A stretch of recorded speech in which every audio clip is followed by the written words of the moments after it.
بندہ ناچیز محمد حسن رضا نقشبندی سن 2001 میں جامعہ نظامیہ رضویہ جو کہ عالم اسلام کی ایک عظیم دینی درسگاہ ہے، اس میں نے قدم رکھا اور میدان میں آئے، بس پھر آئے اور چھا گئے۔ ان کمینے سے مراد وہ شخص ہے جس کو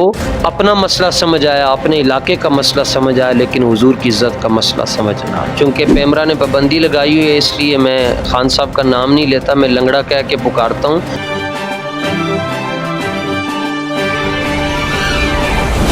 اعوذ باللہ من الشیطان الرجیم، بسم اللہ الرحمن الرحیم۔ ناظرین، ٹروتھ ڈیفینڈر ٹی وی کے ساتھ آپ کا میزبان کامران اوان ایک بار پھر سے حاضر ہے۔ آج ہمارے مہمان ہیں تحریک لبیک یا رسول اللہ پاکستان کے ایک بہت ہی متحرک رہنما جناب علامہ حسن رضا نقشبندی صاحب۔ تو آئیں ہم ان سے پوچھیں گے ان کی زندگی کے بارے میں، تحریک لبیک پاکستان کے بارے میں، اور تحریک لبیک کا جو منشور ہے اس حوالے سے کہ علامہ صاحب کیا کہتے ہیں۔ ہماری خوش نصیبی ہے کہ علامہ صاحب سے آج ہم بات کر رہے ہیں۔ علامہ صاحب سے ہم پہلا سوال یہ پوچھیں گے کہ حضرت آپ کی قبلہ امیر المجاہدین کے بارے میں جو ایک ہر بندے کو معلوم ہے کہ آپ شاگرد ہیں علامہ ہادم حسین رضوی صاحب کے،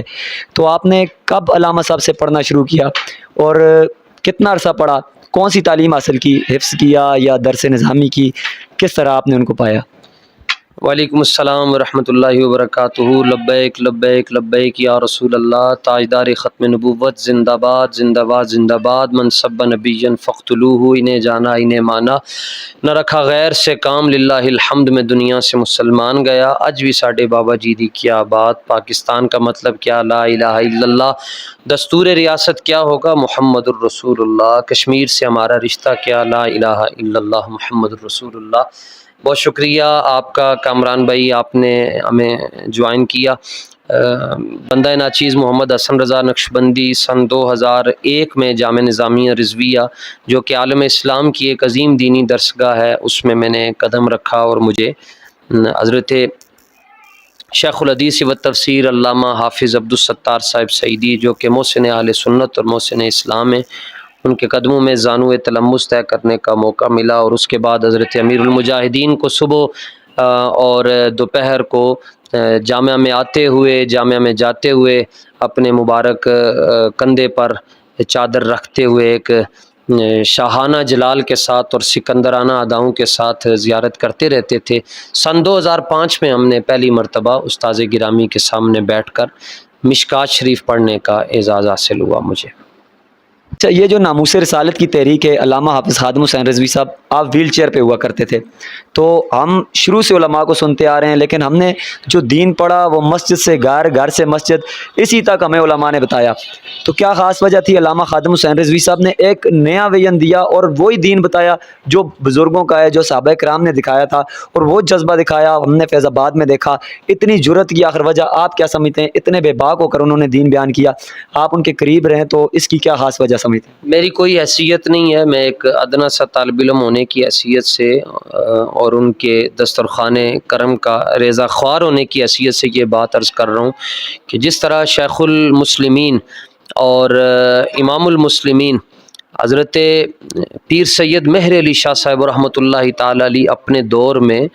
جب آپ کو اس کام کے لیے میدان میں آنا پڑا تو آپ کے بارے میں یہ کہا جاتا ہے آپ مامور من الرسول ہیں، آپ کو رسول اللہ کی طرف سے یہ حکم ہوا کہ مہر علی اٹھو میدان لگاؤ۔ اسی طرح ہی امیر المجاہدین رحمۃ اللہ تعالی علیہ کسی کے کہنے پر نہیں بلکہ خود رسول اللہ صلی اللہ علیہ وسلم کے اشارے پر آپ کے فضل سے اور آپ کی عنایت سے میدان میں آئے، بس پھر آئے اور چھا گئے۔ ماشاءاللہ، امیر المجاہدین کا جس طرح آپ نے ذکر کیا، تو ابھی یہ ایک نعرہ لگتا ہے کہ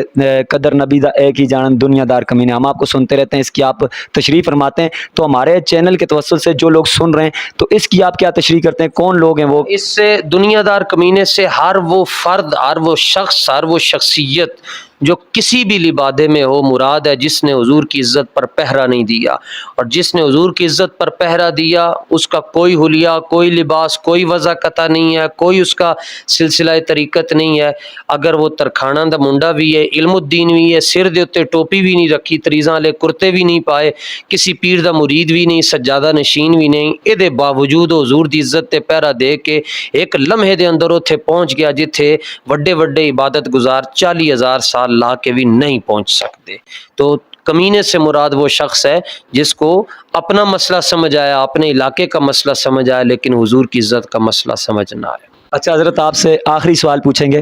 تو وہ یہ کہ جیسا کہ بابا جی نے فرمایا تھا کہ یا اللہ انہوں کلیاں کلیاں کر کے ذلیل کریں، تو آج نواز شریف حکومت ہونے کے باوجود بھی ذلیل ہو رہے تھے اور واپس نہیں آیا، اور جب حکومت نہیں تھی تب بھی باہر تھا، اور دوسری طرف اگر دیکھا جائے تو عمران خان، اس کا بھی یہی حساب ہے، تو یہ کیا بابا جی کی دعا کا اثر ہے یا کوئی اور معاملہ ہے، مکافات عمل ہے، یا کس طرح؟ مکافات عمل یہ دعائے جلال کا ہی دوسرا نام ہے، چونکہ پیمرا نے پابندی لگائی ہوئی ہے اس لیے میں خان صاحب کا نام نہیں لیتا، میں لنگڑا کہہ کے پکارتا ہوں۔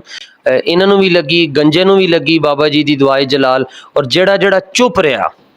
وہ کسی بھی لبادے میں ہے، چاہے وہ مذہبی لبادے میں خسرا اور ہجڑا بنا ہوا ہے، وہ خاموش ہے، وہ بابا جی کی دعائے جلال کی زد میں ہے، بچے گا وہی جو بابا جی کے مشن پر کھڑا ہوگا۔ سب نے اپنی ذاتیں، اپنی خانقاہیں، اپنے مدارس، اپنا سسٹم بنوایا۔ امیر المجاہدین رضی اللہ تعالیٰ عنہ کی وہ ذات یکتا ہے جنہوں نے اپنا ذکر نہیں کیا، نہ ہونے دیا اپنا تعارف، میں کتا پاک رسول اللہ دا، جہاں بیٹھے چاہے وہ ختم تھا، ولیمہ تھا، نکاح تھا، جنازہ تھا، انہوں نے رسول اللہ کا ذکر کیا، اس لیے آج دنیا میں ان کا نعرہ لگ رہا ہے۔ اللہ تعالیٰ ہمیں استاذ گرامی کے مشن کے ساتھ